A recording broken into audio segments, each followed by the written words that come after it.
Ang ginagawa ng korte sa kaso. Humingi po kami kay Secretary, yung nasirang Secretary Robredo, no? Nung nagkaroon nga nung siya'y naupo dyan, no? Isa yan sa pinakaunang hiningi namin. At pati si Governor Mangundadato humingi rin ng ganyang pagkakataon dahil nagkaroon nga ng usap-usapan na di umano nakakabisita yung mga kababaihan nila, di umano merong nurse, di umano merong mga staff, may mga cellphone, at may aircon, no? At gusto niyang makita mismo sa kanyang mga mata kung totoo nga to. Pero hindi rin siya napagbigyan. Pagdating, ma'am, sa kanilang mga pagkain, ma'am, may totoo po yan. May nagdi-deliver po sa kanila yung mga food servers po nila, ma'am. Pwede ba yun? Yes, ma'am. Yung mga pagkain kasi nila, ma'am, sa ano naman kasi niyan, ayaw kasi nilang yung sa kanilang paniniwala, may mga religious and mga cultural belief din po kasi sila. Ayaw nilang iba yung magluto sa kanila o maghawak sa kanilang mga pagkain. Kaya ma'am, yung mga meron lang sila yung mga trusted din po na mga tao na sila din po yung mga magdala lang po sa kanila. Pero totoo ba may aircon sila? Maganda yung mga yung kamang ginagamit nila kumpara doon sa ibang mga preso? Wala pong katuturan, ma'am, yan. Hindi po totoo na may mga aircon at hindi po pinapayagan ng ating pamunuan ng paglalagay ng mga aircon na sa mga selda. Yung mga ampatuan ba, nakakagamit sila ng mga cellphone? Wala po tayong special treatment. Hindi po totoo na may mga aircon ng mga selda natin. Pare-parehas po kung ano po yung selda ng mga ibang mga detainees natin. Ganun din po sa mga ampatuan.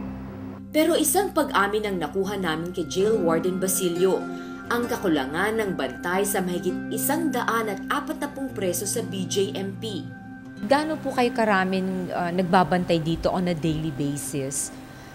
On a daily basis, ma'am, the duty custodial round the clock is divided into 3 shiftings.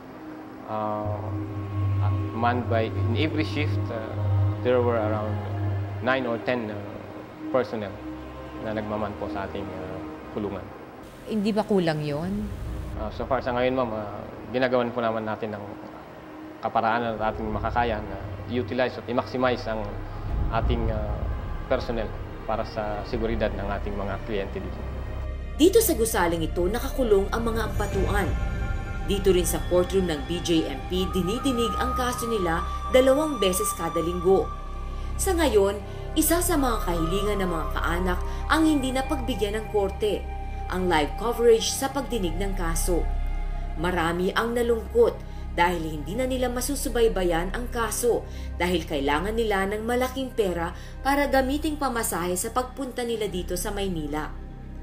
Kaugnay sa paggunita sa 3 taon ng Maguindanao Massacre, nagsagawa ng serye ng media conference ang National Union of Journalists at iba pang kasamahan sa media. Isa itong panawagan para sa mas mabilis na pag-usad ng kaso. At para naman kay Governor Toto Mangudadato, bakas pa rin ang pangungulila niya at ng kanyang mga anak sa biktimang si Jenaline na kanyang asawa. Talaga makita mo Veronica, na malungkot. Kahit na natapos na sila sa counseling nila, malungkot pa rin. Especially yung meron akong anak ngayon na grade 1. Dati, yun?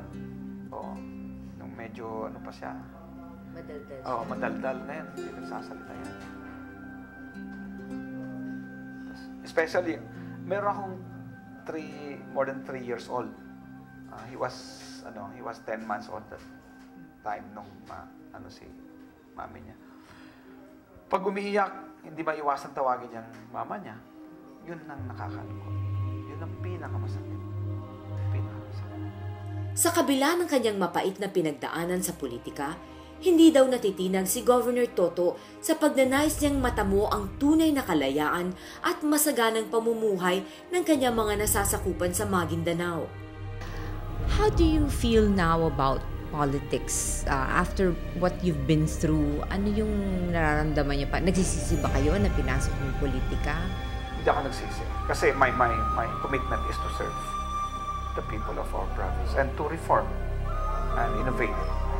Para kay Governor Toto, tuloy ang kanyang pakikipaglaban. Para sa mga pamilya ng mga biktima, hindi sila titigil hanggat di nakakamit ang katarungan para sa kanilang mahal sa buhay. Bagamat 3 taon nang nakakalipas matapos maganap ang massacre, usad pagong pa rin ang kaso.